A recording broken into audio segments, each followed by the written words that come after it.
Welcome to Southern Soul Chats, where this season we will be diving into the stories of individuals who have navigated the deeper waters of faith. I'm your host, Dr. Miranda Ferguson, and together we'll explore the journeys of people who've taken that courageous step forward in their faith. Get ready to be inspired as we uncover the incredible stories of unwavering belief and the remarkable impact it's had. If you're excited to join us on this faith-filled exploration, don't forget to hit that subscribe button so you never miss an episode. Let's step forward.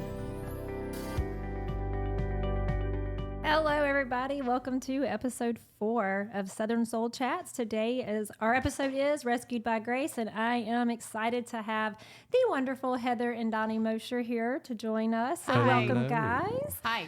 They have a podcast and a radio show called RRR, which is Relevant Recovery Radio. And what's the station? KPRC 950 in Houston. Sundays at 1 p.m. Central. Or you can download the iHeart app. It's free, and all of our past episodes are on iHeart. Yeah, and I've listened. They're good. They're really we're good. all right. It's better when he's not there. I always say Nice. it's two idiots with a microphone. Why didn't you name it that? Because her boss wouldn't let us. It's through my work. So they sponsor us. Yeah. And, they got to want us keep it nice. They want us to act a certain way that we have trouble with. Well, you have trouble with. Yeah. Oof. I understand that. Yeah. So today we are going to be exploring your personal journey through addiction, recovery, redemption, everything but the kitchen sink, and how that has shaped your life and even led to this podcast that you guys / radio show you have, which I'm sure years back, if somebody would have told you that, you'd been like, wait, what? We're still like, wait, what? Yeah. Yeah. I'm like, is this real? I'm only on episode 4 and I'm still like, wait, what?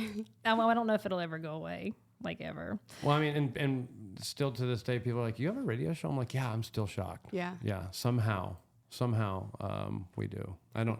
Yeah. And like I said, I've listened to one of your episodes, and your dynamic together is just like sitting with you guys outside of that and watching you interact. So you feel like you're just like, oh yeah, we're at home here. Here we go. That's the magic of it, because when my CEO originally asked me to take over the radio show and be the host, I actually said no, and I was not interested in doing that.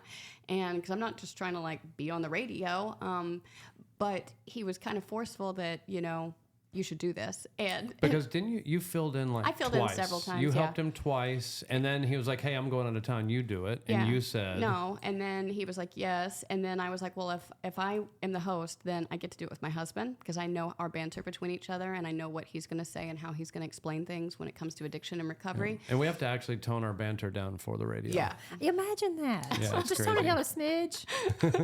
So we've been doing that about 2.5 years. We are 119 episodes, 52 weeks, so we're over 2 years in. Yeah. You are. It's cool. It's God. I'm trying to be you when I grow up. But I always make the joke, it's two idiots with a microphone. Like, there's nothing that qualifies us. I think the only reason that we're successful is we do honestly try to be just real, just helpful. who we are. Yeah.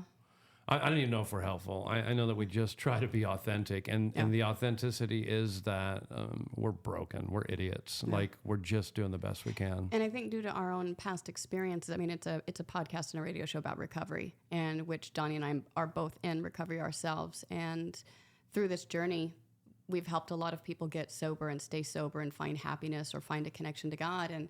And so we do have that experience that we bring to the table, but how to translate that into a radio show or a podcast is a whole different challenge. And so it's been bumpy at times, but we found our groove, I think. We have covered everything from drug and alcohol addiction to food addiction to gambling to porn addiction to social media addiction.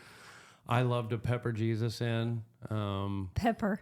I like to pepper Jesus Just pepper in. him a little bit. Is that hard? Because you're not on Christian radio. It's we're not not. Christian radio. And so here's when we knew we were doing it right. Heather's boss married the CEO of the company, and at the wedding, a couple came up to us that we had never met before. We did not know these people. And they said, oh my God, we got to know. Believers? And we said yes, and they said, we knew it. We knew it. Because we had navigated the podcast, the episodes, in a way where we were peppering it in, and people would suspect that we are believers, Right. But we weren't straight up out with it in case we were trying to win people that maybe don't want to hear that sort of thing. Right. We were delicate with it. And it's not something that we want to hide. Right. It's not something that we're trying to have Stifle. a veil around. Here's what it is, and we'll probably get into it when we sort of share a bit of our story. Before I became a believer, I was a staunch atheist. I mean, a militant atheist. And when I hit the 12 steps, the doors are so wide open to everybody walking in the door that it was attractive to me. It didn't scare me away with the Christian, you have to believe in Jesus. That's what I've been running for my whole life. And so I think that's the way we do the radio show. We are not shy about talking about God. No, we're not even doing it for PC reasons. We Right. just want the help we offer, or the information, to be as attractive to as many people as possible, with the Right. door wide open, because Yeah. we would like to try to get them sober first. Because it Right. sure worked for us. It works. Right. You know? Right. So- Which it makes sense. Yeah. It makes a lot of sense, Yeah. actually. So here's what I want to do. I want you guys to each share just a brief overview of like your individual journey, right? Before you two became one. And then we'll merge into we'll start there. We'll merge into how you two How we met. got together. So we're going to go up to about, late 2017. And then we'll see where you go. What? Yeah. Are you going to go first? No, you go. Do we have to play rock, paper, scissors? No, let me ask you, this is on a platform where we're not going to curse, but anything goes. Yeah. right? Yeah. I'm the same way with you guys. Like, I'm going to recommend that you don't hold anything back. Okay, Don't then worry I about me won't. or my feelings. Your feelings. 'Cause there's certain you things have that- those? Feelings? What? There's certain things that she Shares. doesn't share in her story, but I'm telling you today, let it out. Go for it. Yeah, because for me, I feel the Whatever same way comes you out, do. comes out. Okay. Like, I mean, we go to church together. We all do the whole church Yeah. scene. But like for me, this platform is really just about keeping it real. Yeah. Because there are people who feel like when they come to church, they just get that real pretty covered over version Got to of speak the Christianese. everything. Right. Yeah. And so you can't come and talk about how you cussed your husband out on the way to church, and you can't come and talk about how your kids are driving you nuts and you want to just quit life and run away. So in this space for me, I just want to be real. And so that's like the first 3 episodes we did. I just shared my story and just kept it really real. Yeah. Just told the truth. Like, Yeah. this is who I am. And if you don't like it, then, you have 5 bazillion podcasts to go choose from. I have a really hard time with the small talk stuff that isn't real. I Yeah. don't know how to do small talk with So people. jump in, girl. And so I grew up in a very Christian home. I grew up with wonderful parents. I went to a Christian private school for a few years. My mother is Pentecostal and schizophrenic, so that makes for a real fun childhood combo. Not only has But- the Lord Jesus come back, he done talked to her about a week ago. Yeah, and He she's let her writing know the rapture date. letters to everybody in the family. Like, get ready. Right. Is she disappointed because those haven't come to pass yet? That's all I want to know. My mom literally is one of those people that have the keychains for her car keys. It says, if the rapture happens, the car's yours. Like, she's just real ready, Nice. So it's so adorable. But my dad is Southern Baptist. And so he Oh, so hated... you're like a Pentabaptist. a Pentabaptist. Okay. Which is... Or Pentecostal, Baptist-costal. Baptist-costal. So he did not go to church with us. He did not like her flavor of church. Right. And but I was forced to go Sunday morning, Sunday night, Wednesday night, and but I actually learned more about the Bible and God from my dad just spending time with me as a kid. We rode dirt bikes, we went fishing. I just grew up doing stuff with him. You were definitely a daddy's girl. Yes, and so I had a wonderful father. I don't have daddy issues. Lucky you. And so, but he does say that around 12 or 13 years old, Satan entered me. Right. And I turned into a very rebellious, very hateful, very mean-spirited person. In his own words. Would that have been puberty? Yeah. I'm wondering regular. if that was puberty. I don't know. We're still waiting for him to leave. So, during my high school years, I think I did, this is all back in Oklahoma, which is where I'm from, I did the regular dabbling with drugs and alcohol that all the high schools kids that I ran around with did. Regular drinking, smoking weed, but by my junior and senior year, it had progressed into liquid acid and crank, which was in the 90s, which is like old Essentially, version it's of meth. yeah. Right. But I graduated top of my class, AP classes. I had 3 full ride scholarships offered to me, 4.0, and yet I got crank meth in my backpack at high school. You know, nobody knows. I weighed 82 pounds when I graduated high school because I really wasn't eating. And I was so burnt out on the party scene because we had just partied every weekend and through the week for years. My high school boyfriend and I, we moved away, and we left all of those old friends and the drug friends behind. I thought what would make me happy is to be a wife and a mom. I did not want to go to college, even though I had 3 full ride scholarships offered to me. I never went to college. I have no college degree. We moved away, about an hour away, and within a year he was cheating on me and asked me to move out, and I was heartbroken. And so I moved back in with my parents, and then I bought a house, and then I met my first husband. And so he had a drug and alcohol problem, but it was just alcohol and weed, so it really wasn't on my radar that this is that big a deal. Right. It's just weed. It's just weed and alcohol, just beer. It's just beer. And don't you love the it's just? It's just. It's just. And so his has never progressed past It's that. just a speedball. It's not a big deal. Do you know what a speedball is? No. Okay. I didn't think you did. I'm just a drunk. We'll give a tutorial after this is over. Yeah, I mean, there's so many terms. So what happened after high school is for the next almost 13 years, I'm sober. I am not doing drugs. I maybe drank a couple times on New Year's kind of thing. And instead of drinking and doing drugs, I was hyper obsessed with marrying a guy, buying a house, and having children, and doing all the XYZ and getting my ducks in a row of what was going to make Heather happy. Right. I would get all of those things. I had the child. I bought the house. I made him marry me. I had another kid. I wasn't happy. And so in my mind, the problem was actually him. He just wasn't good enough for me. He wasn't home enough. He didn't make enough money. He never had a stable job. So I created my own graphic design company so I could stay home and raise my kids and not have to put them in daycare, so I could pay bills. I finally got sick of him, I guess is a good way to word it, about 7 years in, and I just said I want a divorce, move out. It was my home. And so he did not want the divorce. His family was United Pentecostal, and my family was Trinity Pentecostal, which is some differences, but similar. What's the main difference? I'm not going to get into that. We don't have enough time. We're going to do a for this different podcast on that one. Yeah.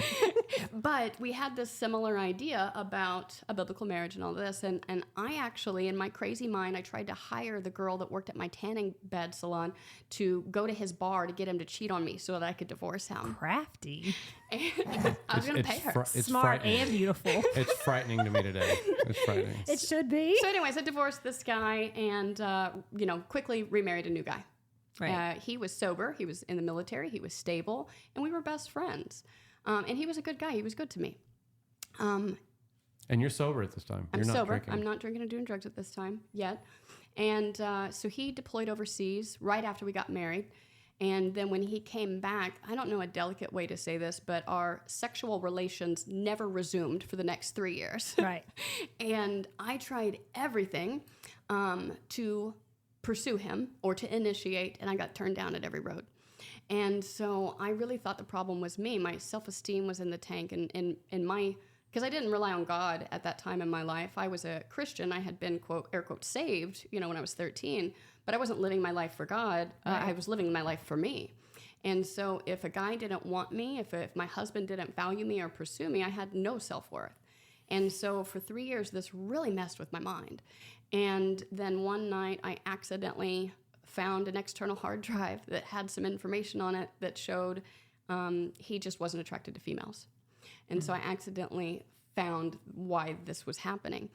And around that same time, I'd say about a year before I found that information, I had started going to lots of psychiatrists, psychologists, doctors, because I was so depressed all the time.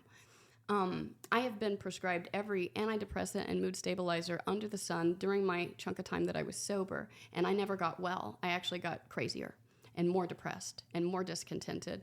And so the last thing that the doctor prescribed to me was Adderall for ADHD. And I can say that's the first thing I remember abusing, meaning I just took more than prescribed because the dose didn't feel right. Right.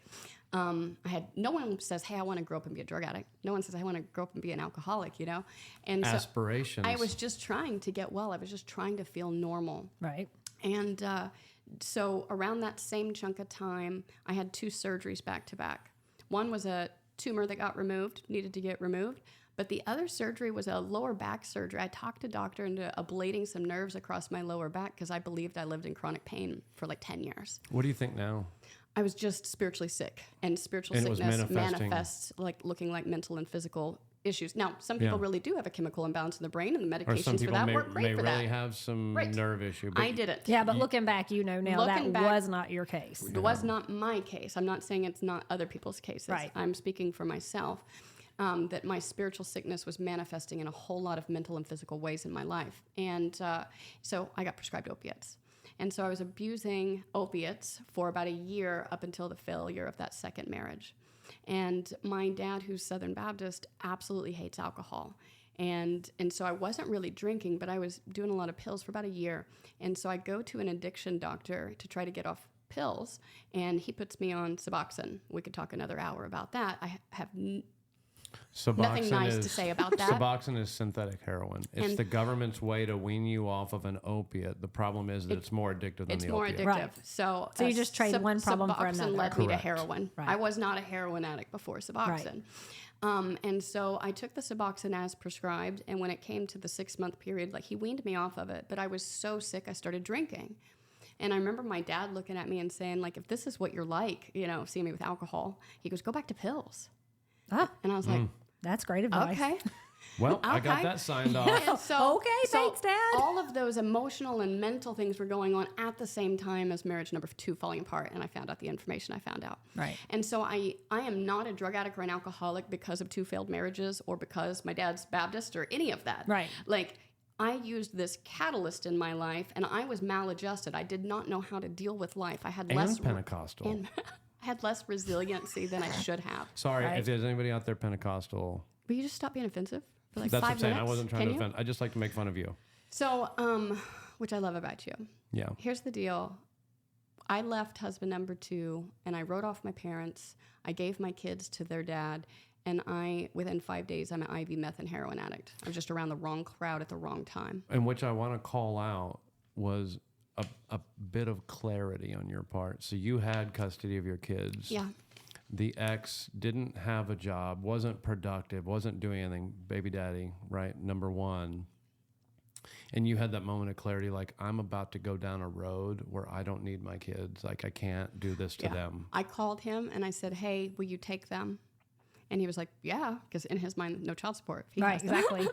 And so him and his mom raised them for the next 7.5 years. I had no idea I wasn't going to see my kids for 7 years. Because you thought this was just like Temporary. I need a minute. I need a break. break. I need to divorce this Yeah. guy. I need to get my stuff straight. Yep. 7 years later. But my Right. stuff didn't go straight for a long time. My stuff went cattywampus for about 7 years. Now, I'm really grateful that my children were not with me Yeah, during those absolutely. years. And I'm really grateful that they were safe with their dad's mom. They were really safe with grandma. Grandma's Yeah. really the one that took Grandma care and grandpa, of them. his parents raised them. And so I just went on the craziest lifestyle you can imagine for the next 5 years or so. And I won't get into very many details on that unless you want to ask, but I'm basically convicted of 7 felonies. I have no idea how many misdemeanors I'm convicted of. I'm real street stupid. Like, I don't understand that hustle and that game of what people will do to people. Right. The reason I said go wherever you need to go is because when we get into this later, I want people to see how low you can sink as a human being and how much power God has to pull you out So of I'll it. say 2 things. Like, because I didn't understand that world, I grew up in church. I was taking my kids to church. I was a PTA mom. Like, Right. I had no idea. I had friends, air quote friends, that sold me to someone else for a shot of dope. Right. And then I'm stuck with some guy that just got out of prison for 36 hours on the north side of Oklahoma City. I got to figure out how to get away. Mm-hmm. And so stuff like that happened a lot. I was with guys that were very abusive to me.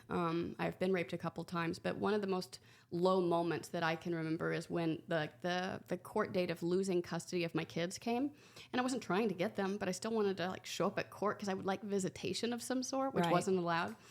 And I knew that they were probably going to ask me to take a drug test. Right. In my mind, I'm like, I know this is coming. And so I remember telling myself, I'll stop doing drugs 7 days before the court date and I'll get it out of my system so that I can do a UA. But the 7th day would come and I would still get loaded and I'd say, okay, 6 days. Yeah. But then the 6th day would come and 5 days. I'd get 5 and then 4 and then 3. And Uh-oh, court's here. I couldn't do it, And so my dad picked me up from a trap house to take me to court. What's a trap house? It's a house where people live that do drugs together for the most part. It's not like a family home. So my dad picks me up from this trap house I was staying at. takes me to the courthouse. He parks his truck in the courthouse parking garage, and I have to ask him to get out of the car so I can do a shot of dope before I go in to lose my kids. How hard was that? You're crazy in the moment because you think you need it to deal with what you're about to have to go deal with. Yeah. But I'm only having to deal with it because of the thing I continue to do. Right. And so many people falsely think or ignorantly think that addiction is a choice. The illness of addiction is progressive in nature, and so if you don't get to the last stage of addiction, and it is a choice, but when you get to the last stage, you no longer have a choice. I didn't have a choice about getting loaded or not. You're wrapped up in it. It controls me. It's a me. must. Yeah, it's you a have must. to. Yeah, Your I can't brain even walk won't- into court if I don't take this and function some type of way. We call it the insanity. Like I just don't have a mental defense to say no to it 100% of the time. I do it again anyways, and I don't understand why, and I don't want to. And so I had that experience, and I lose custody of my kids. And then I thought, okay, Oklahoma's the problem. I just got to get out of Oklahoma. So me and this boyfriend, we moved to Kansas. Well, there's drugs in Kansas, you know? And so I had that experience. So then we come back to Oklahoma. And so I started going to jail a lot. They would keep me 2 weeks to 4 months at a time. And then I started going to detoxes a lot. I went to a detox 3 times in Oklahoma. It was a 7-day detox. And so what my experience was showing me is that I would have every intention of staying sober. I meant it with every fiber of my being. But you give me 12 to 24 hours once I exit jail or rehab, and I'm loaded again. Right. And I don't understand why this is happening. And so when I went to, and I would get it out of my system. If you go to jail for 4 months, rarely do you get loaded in jail. I mean, you can get stuff in jail, but not every day to stay high or anything. But it's not your normal. I would be completely sober leaving these places. Well, and the reason you're saying that is because when you're coming off of heroin, you're coming off of opiates. You think if you just get past the sickness, you'll be fine. The hardcore piece is the dope sick, right? It's that however long after the last time you've taken it. Because it does feel like you're dying. It feels like every bone in your body is breaking. Yeah, liquid out of every orifice. Yeah. It's like so clearly, if you can make 10. make it past that, you'll be fine. That's what the you thought. think. That's the thought. And then my experience was showing me that's not true. Right. Yeah. Because you were coming out completely sober through all of that, and then I do it again and going right back to it. Yeah. And so the third detox, I was crying, begging them to send me somewhere longer. And so that detox ran my insurance, put me on a plane, and sent me to Texas for my first 30-day rehab. And so that's how I ended up in Texas. And I go to this amazing treatment center in the Hill Country near Kerrville, Texas. And I learn a lot of information from other people in recovery that work there and are teaching classes there. And they finally explained what we call the cycle of addiction from the doctor's opinion of our literature on having no choice, which is what I was experiencing. I didn't seem to have a choice. Why do I keep going back to it? And also not having control of the amount once you put it in your body. And they explained these 2 symptoms, and I'm like, oh my gosh, that's what's wrong with me. No one has ever explained this to me before. I just thought if I had a better moral compass, or if I had more faith, or said the right prayers, or left the right guy, like I would finally be sober. Mm-hmm. And they're explaining the illness, and it made sense. And so I left there and went to sober living, but quickly got a guy before I got God, and I lied on the step work. And so that guaranteed a big relapse. That's what you don't get away with it. You don't get to be connected to God and dishonest. So I relapse again for another 10 months in Kerrville. And now I'm in Texas, not sober. So that's the Texas Hill Country. Yeah. Right. And so my last little spree, I'll speed it up, is that I was living in a storage unit by myself in August in Kerrville, Texas. And I called a friend to go back to rehab for the 5th time. And he worked it out. He said, you can come, go right now. But it took me another 2 days of doing my drugs and drinking to get mentally ready to finish everything. I gotta get everything wrapped up in my head right before I go let it all out again. Yeah. And that's every one of us, unfortunately. Right. And so because of the way, because insurance companies really control treatment, I work in treatment too. And so I'm at liberty to complain about the treatment industry. And so he told me, they're not going to take you for heroin again, but they'll take you for alcohol. Can you show up drunk? Well, yeah. Done. She said, sign me on the dotted line. How much do you want me to take? So I took all my heroin, all my benzos, all my drugs. And you made it there and alive. Drank a bottle of Crown on the way there. Crown Apple. Crown or something, Apple. right? I don't recommend You did it that. right. And so I don't remember my first 3 days there. I don't know why. I mean, it just seems so simple. But so that was Weird. August 26th of 2016, and that's my sobriety date. I have not taken a drink or a drug of any sort since then. And you just celebrated 7 years. I just celebrated 7 years a couple weekends ago. Congratulations. And what's crazy is it's all God. I'm just an idiot that knows how to burn my life to the ground. If I'm being And you're honest, good at it. I'm so good at it. You really are. It's my specialty. Yeah. 7 And, felonies, criminal. Oh, 7 felonies, 7. I see a 7 theme. Yeah. Yeah. And so it's insane. But the difference was, because people will say, oh, you got to hit rock bottom, and that's ignorant. There is no rock bottom. For some people, it's death. There is no external thing that's going to convince you to get sober. I had way worse external things happen to me the years before I finally got sober. And so what really happened is I was finally out of ideas of how I was going to get well. I finally understood I don't know anything about recovery. I get that y'all are talking about working these steps to get connected to God, but I'm super self-righteous that was raised in the church, so I think I'm already connected to God. I got saved when I was 13. Yeah. I already have the key to the door. I'm already in. Yeah. And secured my spot. Yeah. And so that's one thing that I've always noticed about church recovery programs is they get it wrong in this sense. They think if you just got saved, somehow then you won't have the addiction issues because God will make you a new creature. And by the way, for some people, yes, but this is not people. always. But this is not a one-size-fits-all situation. So what I'm saying is recovery is more of the sanctification side of it, where God is molding me and changing me into a different person here through action while I'm here, right? And obviously salvation is faith-based, not deed-based. And so there's nothing I can do to earn my salvation. I just accept it. Well, that's the only part I had ever done was accept that. And I had never went through the soul-changing process of sanctification. I thought, okay, one and done, I'm saved, I'm good. And so I already know God.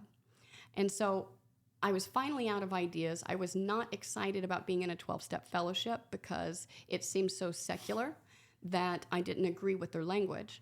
But I was finally broken enough to just say, tell me what to do. And so they sent a new lady up to that rehab. They said, she's going to work the steps with you. Just do everything she says. And I did.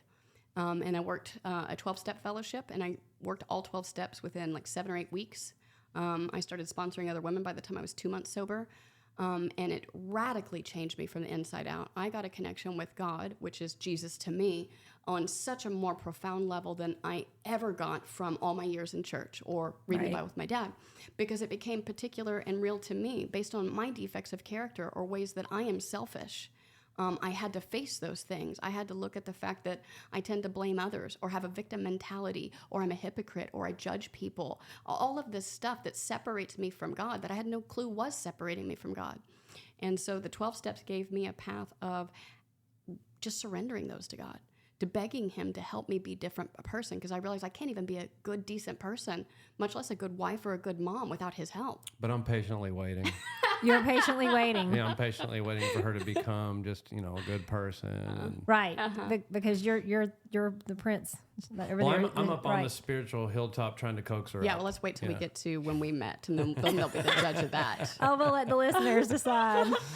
So that's how I ended up getting sober. And so I spent 3 years in Kerrville, but the second 18 months was sober. And it radically changed my life. I found some spiritual disciplines and some spiritual practices within the 12-step community that I adopted completely and still do to this day, and it continues to work. And so not only... In fact, the primary of our life is the 12-step program, because that's where God outfit us with the weapons to help people. We're very involved, as you know, in our church, and we're very... But more so in the 12-step side, because I feel like that's my purpose and calling. That's why God got me sober. He outfit us in a special way. And so he equipped me to be uniquely useful to talk to another drug addict or another alcoholic, because I've sat where they sat, and I know exactly what it feels like, and I know how frustrating and hopeless it feels, and I do know the way out if they're willing to accept that type of help. Not everybody is. And so I'm just blown away at not only am I 7 years sober, that's cool and that's a miracle on its own, but I'm also comfortable in my own skin, and I don't deal with any of those physical pain or mental issues that I thought I did all those 10 years before drugs, when I was going to every psychiatrist and having the back surgery. Like, all of it's gone. And she's nice to me most of the time.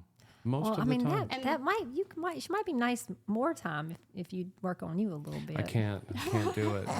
So let's get into you then. Let's hear you. Give us your. So while she's got this going on, you two at this point, we don't know each other. You don't know each other. Our paths haven't crossed. So where are you out there? But there's a really weird story that we will not have time to get into today. We'll have to tell you after the podcast all of the things that were involved intersecting in us meeting. It's really weird.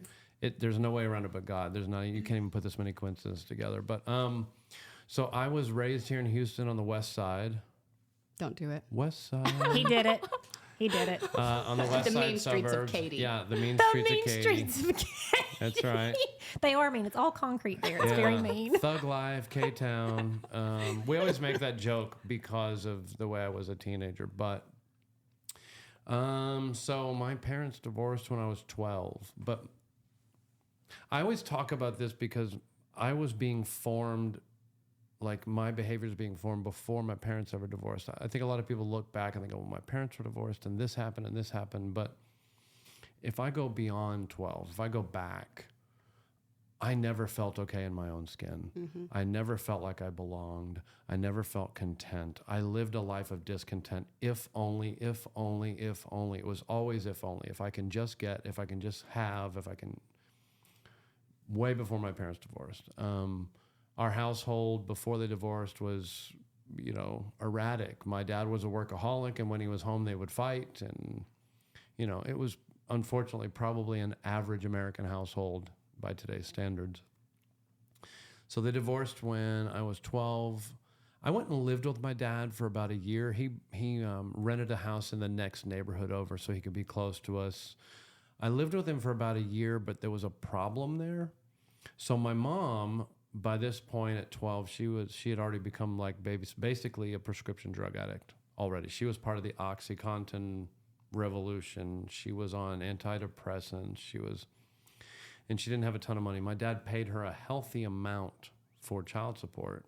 Because it was 3 boys. 3 boys, and he made good money. And we're talking the 80s. Yeah, when money was different. Mm-hmm. He was paying her like $2,500 a month. Oh God, in the Lord. 80s. Like you were rich. She legit didn't have to work. She probably could have. I mean, the house note I think was $400 and something at the time. So I went and lived with him for a year, and I didn't like it because he had rules. Oh. He had accountability. I had to go to school and do chores and all that, and I'm like, ugh. So I went back to live with her. I went back to Poor Town to live basically as a free-range chicken off the rails, doing what I wanted to do. So I'm the oldest of 3 brothers. Now, fast forward many years, I've actually got an older sister who was given up for adoption, Mandy, who I'm very close with. And when my dad remarried, I have a youngest sister who is 30. I'm 51. She's 30. But growing up, there was 3 of us. It was me, my younger brother, Scott, youngest brother, Eric. And we were unsupervised. Like I tell Heather today, like, you can't leave me unsupervised. Even today. I can see this. It's just not a good thing. Yeah, I worked with you at a door in a concert. I know you can be like, You if you're can't leave him alone. unsupervised. No. I got can't. Life 360 on him. Like, Yeah, gotta. She's tracking you, buddy. She has to. She have an air tag on you? It's in his wallet. He doesn't even know. Yeah. So we didn't have the parental supervision. We didn't have these things. And I started drinking around 13. And back then, I don't know. I want to say I was mature, but I wasn't. I came across as mature, but I definitely wasn't. You thought you were mature. I thought I was. And my mom didn't say anything. We would go camping with this other family all the time. Like literally like once or twice a month, we'd go out to New Braunfels, go tubing, and we would drink. And I really liked it because all of that stuff that I was filled with, no validation, no self-esteem, no contentment, no anything, when I would drink, all that would wash away. As soon as that buzz started to hit, I was finally right with the world. Right. And I can't say in that moment I became an alcoholic, but what I can tell you is that I did not drink correctly from the get-go. Mm-hmm. Like from the beginning, I drank too much. I had no meter. It wasn't like, I'm going to have a beer. Right. It was like, I'm going to have the whole case, your case, Right. their case, and who has the Crown Vodka and tequila. Right. Like if you have a scale of like 0 to 100, I had friends that could go up 20, 30% on that scale, get a good buzz, and they just go that way the whole day. They were good. I overshot that scale and went to 100 every time I drank by late teens, early 20s. Yeah. But at that time, I could pause it. I could pause the drinking. Mm-hmm. So around 13, 14, I start drinking. 14, 15, I start smoking weed. And I mean, I'm finding like relief in this. It's almost medicating me. Like you're looking forward to these moments. Yeah, because it's peace. Right. Right? It's Escape. You're escaping. That's what so many people don't realize. When I found opiates, it made me feel comfortable in my own skin for the first time ever. And I had wished that the antidepressants had done that effect. I finally felt normal. It's a solution to being sober. No, it's counterfeit. Yes. Right? It's counterfeit, but it's a momentary solution. But in that moment, it's right. Mm-hmm. Yeah. So by 15 and a half, my dad had good insurance. So by 15 and a half, my mom took me to a therapist. I was a bad kid, and the therapist was recruiting for a rehab. We didn't know this. This is back during the rehab boom in 86, 87.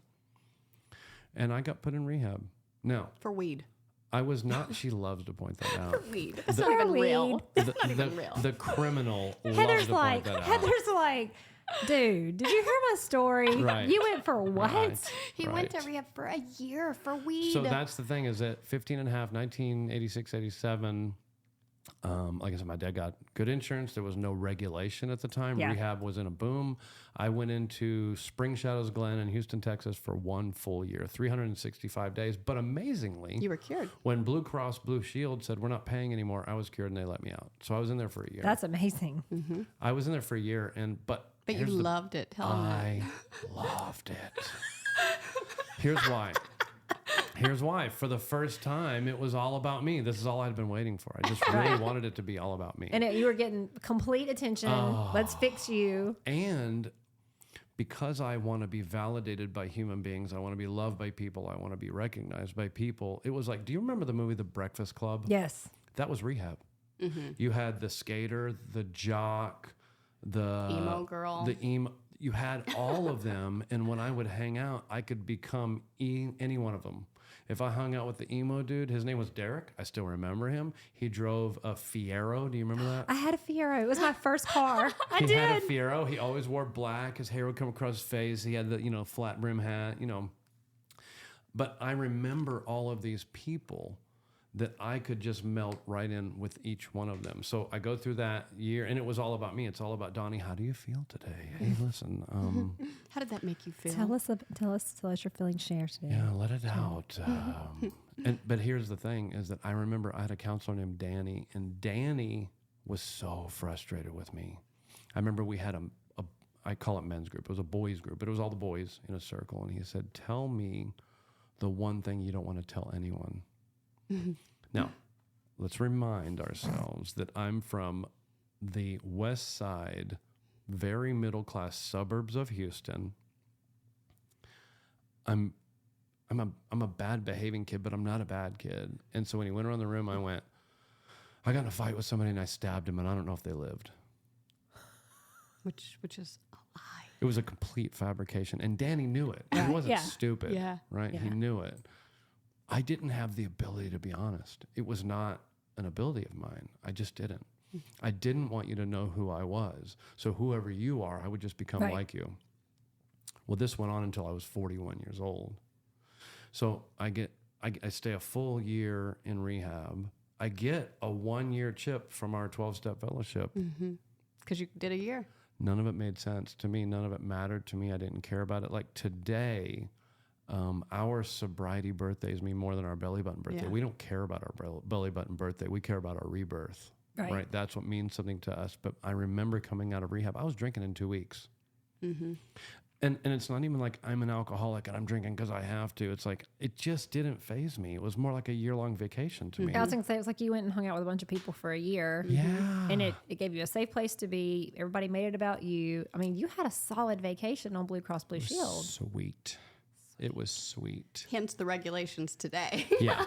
Yeah. Now you get 30, 45, maybe Maybe. 60 days. But yeah. And you're not going in for just weed. Yeah. Right. Yeah. Right. And so I go off, I get out, I try to go back to school. I get kicked out of school. Weren't you asked to leave facing Yeah. prosecution? Yeah. So I get asked to. They didn't like you a lot. At all. But here's the thing that I want people to understand. And this is not a prideful thing. This is an opposites. I couldn't finish school. I couldn't sit still. I couldn't do anything, but I wasn't dumb. Right. At 17 years old, I quit I only made it to the 10th grade. I had failed 6th. I had failed 9th. I had just kept failing. When people are like, hey, when did you graduate? I can't tell you because I don't even know what year I was supposed to. I think around 89 or 90. I don't know. Right. I left school in February of that year, and by June, my mom is like, get a GED or get out. So out of spite, I go take the GED test. I tank math. By the way, I've never passed a math class in my entire life, but I scored in the top 99th percentile of graduating seniors in literature, English, so I wasn't dumb. No. You just had untreated alcoholism. But didn't know it. But didn't know it, just Right. like those 10 years sober for me. So I go off on a job hunt. I'm 17, and I'm getting a new job every 6 months. I have done everything. I have tinted windows in cars, tinted windows in houses. I've worked on cars. I've built You were a fences. lifeguard. I've No, done. I don't believe that. He and I both were lifeguards Okay. in our A lifeguard. Yeah. I was a lifeguard. Yeah. He saved a guy's life. Yeah. Oh, that's okay. Well, I shouldn't be laughing then. Thank you, Donnie, for your service. Well, not in lifeguarding though. I saved a guy's life. I used to another 6-month job. I worked at the Great Southwest Equestrian Center in Katy, and a guy that was riding his horse had a heart attack, and I did CPR on him and saved him. Yeah. So, did you roll through jobs because of just never being satisfied? Like, Correct. it was just always like, okay, well, that was fun. What's next? Always looking for the next thing. Yeah. Nothing was good enough. I'm seeking contentment. I'm seeking peace, and I can't find it. Yeah. And you'll see the correlation. He did that with jobs, but he also does it with wives. What? What? No. But you found the great one now. Thank goodness that has been broken. We're The so Lord thankful. found me a woman to fix. Yeah. So Yeah. I'll speed it up a little. So I get married the first time at 20. We get married in a church. It was a non-denominational church. I was in and out of the whole God idea, and she Mostly was out. she was heavy. Like at that time, so her family was pretty rough, pretty rough. There was some molestation going on. There was some she had a rough life, and she had found this couple who were very Christian, very loving, to kind of take her in and mentor her. She still lived at home, but they really were a big influence in her life. But it was that kind of church where women wear the dress from top to ankle, Right. no instruments. It was one of those real hardcore churches. Anyway, so I removed that from her, right? Because I'm a drunken, pot-smoking idiot, right? So Right. And an atheist, kind of. And so we get married in not a Baptist church, but in a church. I was kind of open to it, but it was very rocky soil. And within a year, I'm like, forget that. Yeah. Over that. And then she began to hit me. So in that marriage only lasted 5 years. She was not, I don't want to say this in an ugly way, and I don't mean it ugly. She was not quick-witted and intelligent. Like I have a very sharp tongue, and I think quickly, like Heather does too. And I think that's why we're able to go back and forth so well. Right. And so she would be mad at me about something, and I would lawyer argue her, and she'd get mad and punch me in the face. Right. And this girl had a left. I mean, it So what you're rocked saying me. is she beat you up. Yeah. Okay. So you would beat her up with your words, and she'd beat you up with her fist. Yes. Okay, got And it. by 5 years, I had enough. I just couldn't do it anymore. Now, that by is no way meaning like our marriage is over because of her. I had no ability to show up in a relationship. Right. Zero. It was about your brokenness, not hers. Correct. Yeah. Correct. I had no ability to show up as a partner, as a husband, as I was selfish, inconsiderate, dishonest, all of it. Right. So the ending of our marriage was a two-way street for the both of us. My reason to leave was that I really did get tired of being punched in the face. Right. So I left that marriage. I go into an apartment into Houston, Galleria area, party time, and I went off the rails. And I mean off the rails for 2 years. Because you weren't being supervised again. There was no female to put the reins on and supervise me. That's the truth. Yeah. Right. That is the truth. And my youngest brother moved in with me, and I don't think we were in the apartment before 2:30 or 3 o'clock in the morning, 7 nights a week for 2 years, unless we were bringing the party back. Yeah. Full Continue off it at the rails. house. That was when I found cocaine. Yeah. And what I found was that prior to cocaine, when you drink too much too quickly, you do what I like to call time travel. And I was a time traveler, and it was becoming more and more. And here's what that looks like. You get off work at 5 o'clock, you stop by a convenience store, you grab a 40, you pound it on your 15-minute drive home, you walk in, you pour yourself a big tumbler of alcohol. You drink so much that by 9 p.m., you are so drunk that you leave your body, but your body keeps partying. On its own. And then you wake up at 6 a.m. as if you time traveled from 9 p.m. to 6 a.m. And you go, where have I been? What have I done? Yeah. Where's And my you car? immediately And where's my like, car and my keys? you look to see who's in the apartment. You go look for your car. You check it to see if there's any, like, because we used to have what's called bar cars. You had a bar car. You had a beat up car that you would take to the bar because you didn't know how it was going to get home, if it was going to get home, Right. what condition, right? That was 2 years. And then I met a new warden. I needed a warden. I needed somebody to watch over me and take care of me. And tell you, no, don't do that. And I met hostage number 2. Right.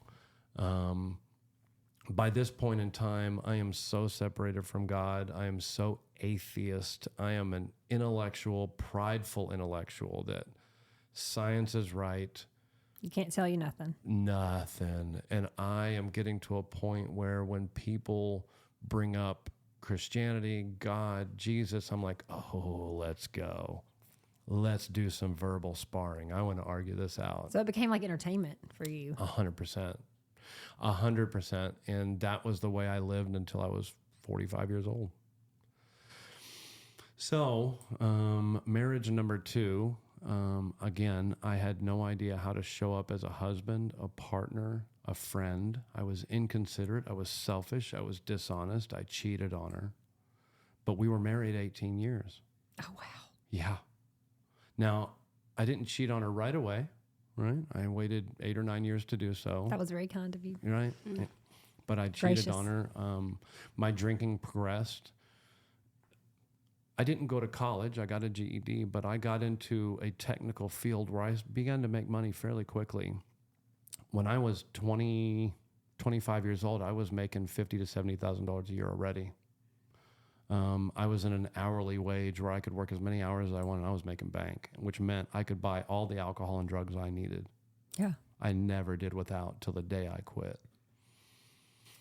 Was she involved with those things too? Were you both drinking? No, she was a normie. She had what we call a normie. She in fact did not try marijuana until I pushed her enough until she did. She had never done a drug. All she had done is drank, and she knew how to drink. She had the ability to control the amount, stop when she wanted, drink when, you know what I mean? She just So had. she was more of had a more healthy personality in that sense. She just doesn't have the illness that we have. Right. She had a has healthy choice and relationship with control. alcohol, right? She Right. could take it or leave it alone. It didn't matter to her. Right. She cooked for me. She cleaned for me. And so I used her, right? I look back now. I didn't know that at the time, right? It wasn't malicious. It wasn't like I need this woman to come into my life and take care of me because I can't do it. I mean, this is just what happened. Yeah. And she loved me. And I loved her to the extent and ability that I had, which wasn't much. Right. I was just so selfish, so self-centered, all of it. But you don't really know that until you're No. on the other side of it. Correct. You have no When clue. when you're in it, because I mean, very similar to you guys. I'm on number 5, and when you look back, when you have a clear mind and you're walking differently, and you're in relationship with Christ, and He's kind of helped you through with your own bumps and bruises, and you start taking responsibility for your part in all of that, you look back and go, oh, like I really thought in that moment that was right. I really thought that I was thinking, like where you were saying some of the things in your head, I always would say, well, I outgrew them. I just outgrew them. We don't have anything in common anymore. You're not like me. Yeah. When really it was just, I'm not happy. This didn't work. Oh, who's next? I was so spiritually Right. sick. Right. I can look back and I can see that I self-willed each marriage. I self-willed the children. I self-willed the home. Like, I just thought this will make me happy. And when you couldn't make me happy, you were expendable. And you were the problem, not me. Right. It's a sales relationship. You're right. Transactional. Your partner was like a salesperson. As long as they're selling you what you want, they're good. As long but as as soon they as gave they me don't, the right kind of attention or the right kind of Yeah. security. When they didn't, you were not. Yeah, but that minute, because like I know for me personally, it's I told Jeremy probably say the same thing you did. It's a little scary. There's this cutoff that happens, and it's like, never knew you, didn't care. Oh, done. Next, Done, bye. bye. Like, I don't think Move back on. about you. I don't have ill feelings about you. Right. But I got to go. It's time to move on. And so there's New a, shiny toy. And Ooh. I have that ability. there's and a that's part in our literature that talks about us not having the ability to form true partnerships with other people. We use them, and we're not even aware of that. Right. We either dominate them or we Dominate try and them or- juice them for all the validation, esteem that we can get. Right. Yeah. Okay. Now I have a spin as a fixer, so I would get into it, realize, oh Jesus, and then like, but I can fix it. I can fix it. I can fix you. I can fix you. I have like these powers. That's what I thought when Yeah, I met no. Heather. I was trying to fix her, but I've just kind of given up. I resigned. You gave it up. Yeah. Turned in your Okay. notice. So let me fast forward it because I'm looking at our time. So, I think we should just do another episode and keep going. We're gonna have Okay. to Yeah. so So I tell you what, let's do this. So you finish your story. yeah. get sober finally. Yeah, please. can we get you sober Yeah. and get rid of your warden? You know what? And By then- the way, everybody was saying that. Can we get, Get him sober? Donnie sober. Hey, can we just get? I want a show. Oh, can I have a shirt that says that? Just get him sober? Donnie sober. I need a shirt. So we'll get you sober. We'll get your warden out of the picture, and then we'll wrap it up, and we'll come back and pick up Where we got together. where you get together. So we'll do 2 episodes. Yes. Let's do 2. I like it because I we've, like it. 'Cause we've we got got enough, lots I of think. things Yeah. that We're God's done with pretty us. broken. I don't know Yeah. if you've picked that up yet. Really not. I Yeah. mean, it feels a little normal to me. What does that say about me? That we've found a true kinship Yes. and Commonality. friendship. Yes, we must be related somewhere. So okay, so then I'll semi speed it up. So Semi. Yeah. No, we still want you to speed it up. I began cheating around 8 or 9 years because, and it had nothing to do with her. It was completely my emptiness. I'm just seeking. I just want validation. I want esteem. I want to feel attractive. I want. And you're still drinking then. I am drinking and I'm blaming her. We have a sexless marriage. This is her fault. Right. I was contributing nothing. I was contributing nothing. I wasn't being romantic. But you thought I she owed wasn't- it to you. Correct. I wasn't offering intimacy, and I mean like true, like emotional intimacy. Right. None of that. I wanted just the physical when I wanted it, how I wanted it. She doesn't give it to me. Cool. I'll go somewhere else. Yeah, I'll get it from somebody else. Transactional. Because it wasn't emotional for you. It was No. all physical. 100%. Yeah. Show me the attention. Yep. Let me feel good. Yep. But don't ask me to give you anything in Yeah. return. 100%. Yeah. And so I did not. It all started to come crashing down when I was 38 years old. I'll You let, had a good run. I'll let you interject. She loves to interject on this story. I don't know. So I was 38 years old. I am, I don't know, 18, 19 years into an IT career, right? That I can job. lose with some buffoonery. I was like, what story are you doing? Uh-huh. It's the buffoonery story. Yeah. Yes. And keep in mind, I'm married and I am on my way home from the House of Blues with a woman from work who is not my wife. And we get pulled over. Now, I had been drinking heavy. She had been drinking heavy. And I got arrested because the cops, we pulled into a parking lot and she opened her door to throw up. Right. Well, that's a sign right there. And HPD just happened to be sitting literally within eye shot, saw her do this, immediately pulled me over. And I got arrested for possession and unlawful carry of a firearm. It was just weed, bro. This does not count. You had a concealed carry and weed. Oh my God. So I'm now the hardened criminal that I thought I was as a So teenager. you have made your dreams come true. Yes, there I'm you now- go. I'm with now- your weed. But I'm a better criminal than her because I still don't have a felony. But Right. I Well, had if you're money. not, she's doing it right. I had money to pay good lawyers. But anyways, yes, I got arrested for possession of And you're with a woman weed. that's not your wife and Correct. works with you at your job. And so I got arrested and I got put in jail. They lost me. So HPD books me in. I go into county. They lose me. I'm there for a week. I was supposed to be there overnight. Nobody's heard from me. Nobody knows what happened to me. Nobody cared.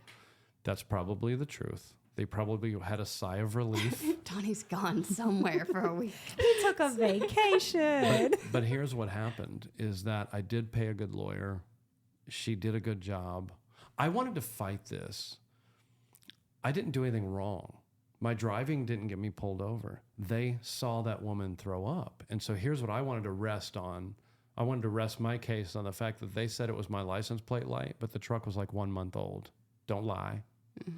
They said that the weed was in plain view. You had to tear my truck apart. Don't lie. Right. And I wanted to rest on that. Well, it couldn't be about you. It couldn't be about Correct. you. Yeah, it couldn't be about you. He's a victim. Yeah. It wasn't until I was like a year and a half sober that I finally was able to go, you know what? Had I not had drugs in the car, you know what would have happened? They would have actually tested me DWI and I would have gotten that, and it's way worse. Yeah. Right. For a long time, I was a victim of HPD, but the truth of the matter is, had the drugs not been in the car, I would have gotten a DWI, which is way worse than Right. possession I love that you of... call it a DWI. DWI? Yeah, A DWI, which is way, listen, a DWI is way worse than the and possession more of the expensive. small amount of weed that I had. So Right. believe it or not, I actually got off light. It was a wonderful scenario. That's really what you was. got arrested for. God's grace. Oh, I'm telling you. Oh, he has saved me so many Even times. in the middle of a icky, sticky situation. Yeah. Yeah. And so what happened is I go on probation for a year. Well, I can't do drugs because I have to go see a probation officer and I have to pee in a cup. And that means I can't do drugs. I stay in your system. So now my drinking hits a whole new level. For almost a year straight, every single night on my way home, I would grab an 18-pack of Corona and drink the entire 18-pack when I got home. And then sometimes you'd have to throw liquor on top of that if it didn't do the job. Oh, 18 just wouldn't cut it.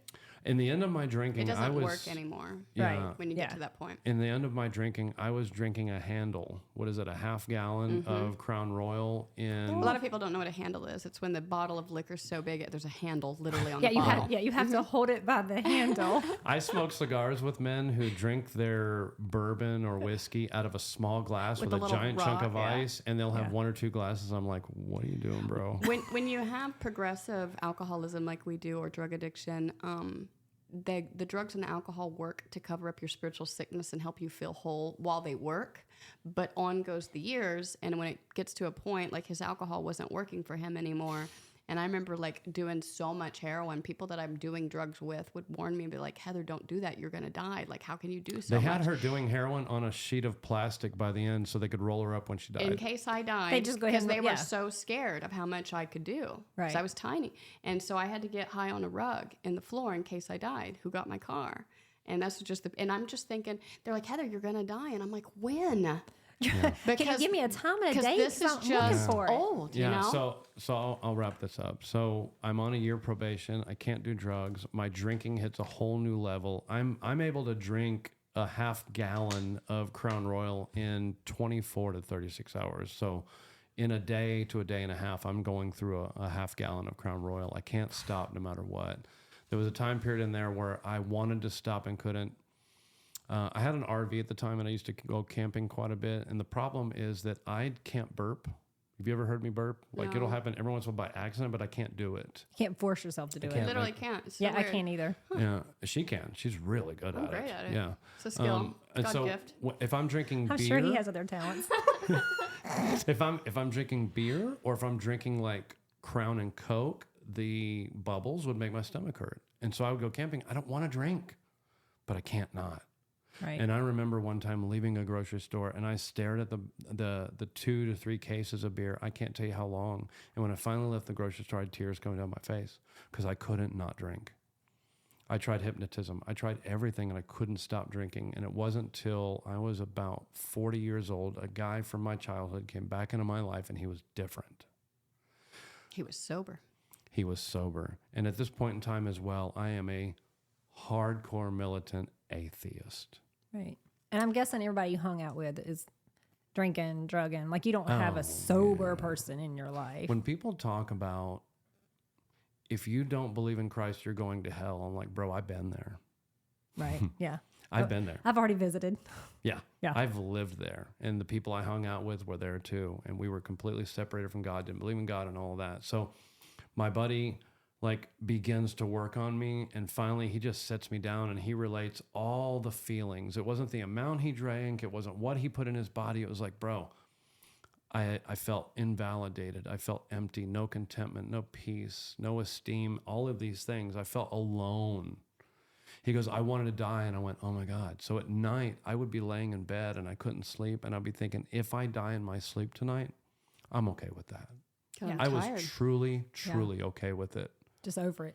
I just done. I couldn't live this way anymore. I was tired and I couldn't quit. And anyways, he, what we called 12-step me, began to take me to meetings. What I love about this is that Donnie thought he was going to those meetings just to support his sober friend. Just going as a friend. I was so delusional. He Just had going as a no friend. idea this guy's trying to Hey, help whatever him. it takes, man. Whatever it Yeah. takes to get you there. Yeah, I was delusional. And so he began to take me to meetings and 12-step me into the program and my life. You know what it is? Let's end it with this.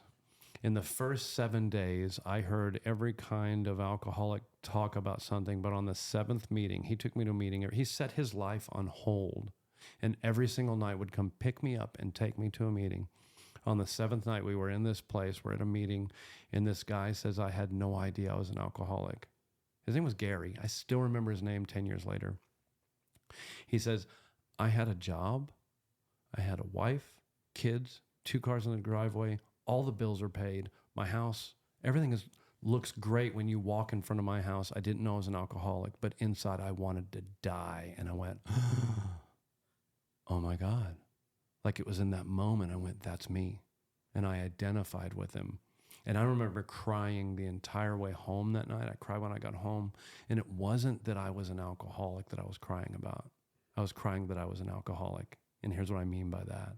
I finally, for the first time at 41 years old, knew what was wrong with me. And were you relieved that you knew, or were you just broken because... I was relieved. It's just like when I was in rehab that I was relieved. 4th time, and they finally explained the illness that I identified, and I finally understood what had been wrong with me for 34 years. It's a profound moment when you realize what illness you have. And because of everything I had been through in that 10 years prior to that night, I was like, here I am. What do you guys want me to do? I'll do it. Just tell me what to do. I was completely surrendered, completely willing to do whatever they told me to do because I couldn't live that way anymore. And now I knew what was wrong with me. And I'm seeing people that are happy, joyous, free. And I'm like, I want what you have. Yeah, so in that moment, it's like you have nowhere to go but up. Absolutely. Where before, you couldn't probably have gotten any lower. You might Right. have felt like it just keeps getting worse, but there was never the hope that it was, I see it. It could be this. But like in this moment, there was something there that said, hey, here's something else we can offer you. For some reason, the horrible gravity of understanding how hopeless the condition is that you have somehow provides hope because there's people that seem to have a way out. Yeah. Right. So if they can do it, then possibly. Then what did you do? Yeah, you can do it if you can just follow it. We have this saying. This is what my first sponsor told me. He said, and I have this candle tattoo right here, and he said, here's why. He said, I'm coming into this dark forest where you're alone and you can't find your way out. It's dark. You can't, pitch black, you can't see, but I come in with a candle and I find you and I lead you out. When I go left, you go left. And when I go right, you go right. And when I go forward, you go forward. You follow me out and we get out to the road where there's light and I say, okay, are you okay? Dust you off. Cool. Now let's go back in and get 2 more. And that is the life that we live today. Oh, there's no way, there's no words I could say to sum it up. I mean, as you're saying that, I just had this picture of Jesus in the scripture about being the light. And that's what he does. He comes in and the light might not be huge and bright and you might not see the whole path, but it's just enough light. I go right, you go right. I go left, you go left. You just stay with me. And then when we're good, we're going to go back. We're going to and go get out. But when we're good, I'm taking you and the tools I've given you, and now we're going back. Yep. I'm so excited to hear the rest of the story. Okay, so you know what? Thank you guys for coming, and thank you even more for the fact that you're going to come again. Yeah. Because there's no way we're not going to finish this story. So thank you for being here. Thank you for the listeners today. You're going to have the ability to link up to their podcast and their radio station. It'll be in the links from the episode. And make sure you come back for episode 5. We're going to do Rescued by Grace. Part 2, Donnie sober. We all need to hear the rest of the story. This is amazing. So we will see you guys soon. Thank you for joining us on today's episode of Southern Soul Chats. We hope you found inspiration, encouragement, and valuable insights to carry with you through your week. We invite you to subscribe to Southern Soul Chats so that you never miss an episode. We are a branch of Stepping Forward Ministries, a 501c3 Christian nonprofit, and we kindly ask for you to consider making a donation today. Your contribution will play a vital role in sustaining the podcast and allowing us to continue sharing these impactful stories of faith. As you leave today, remember your story is a part of a bigger narrative, and your faith has power to guide your path. Keep stepping forward with hope, trust, and assurance that you're never alone. This is Dr. Miranda Ferguson. We hope you have a great week and keep stepping forward.